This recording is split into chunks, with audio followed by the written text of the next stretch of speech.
আজকে নিয়ে এসেছি আমি আলফসের রোজমেরি এসেন্সিয়াল অয়েল। এটা তোমরা হেয়ার আর স্কিন দুটোতেই ইউজ করতে পারবে। সবথেকে ভালো হচ্ছে কি এর মধ্যে কোনো রকম ফ্রেগরেন্স, মিনারেল অয়েল, প্রিজারভেটিভ কোনো কিছু অ্যাড নেই। এটা একদম 100% পিওর ন্যাচারাল। এটা আমি মূলত আমার হেয়ারের জন্য ইউজ করে থাকি। আমি নারকেল তেলের সাথে 3 থেকে 4 ড্রপ মিশিয়ে হালকা উষ্ণ গরম করে মাথায় লাগাই। এটা খুবই ভালো, আমি উপকার পেয়েছি, এতে অনেক বেবি হেয়ার্স আমার এসেছে। আর আমি এর আগে আলস গুডনেসের যে রোজমেরি ওয়াটার স্প্রে সেটাও ইউজ করছি, ওটাও খুব ভালো। এটা আমি নিয়েছিলাম পার্পেল থেকে। এটা তোমরা স্কিনের জন্য ইউজ করতে পারো। অ্যালোভেরা জেলের সাথে কিছু 4 ড্রপস মিশিয়ে তুমি লাগাতে পারো। এটা অ্যাকনে পিম্পলসকে কিওর করতে খুব সাহায্য করে। এটার টেক্সচারটা খুবই একদম হালকা, যে লিকুইড ওয়াটারি।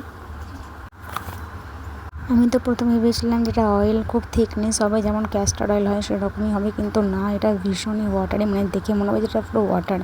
এত তাড়াতাড়ি এটা মিশতে সাহায্য করে খুব ভালোভাবে। এটা কিন্তু অয়েলের সাথে মিশেও যায়।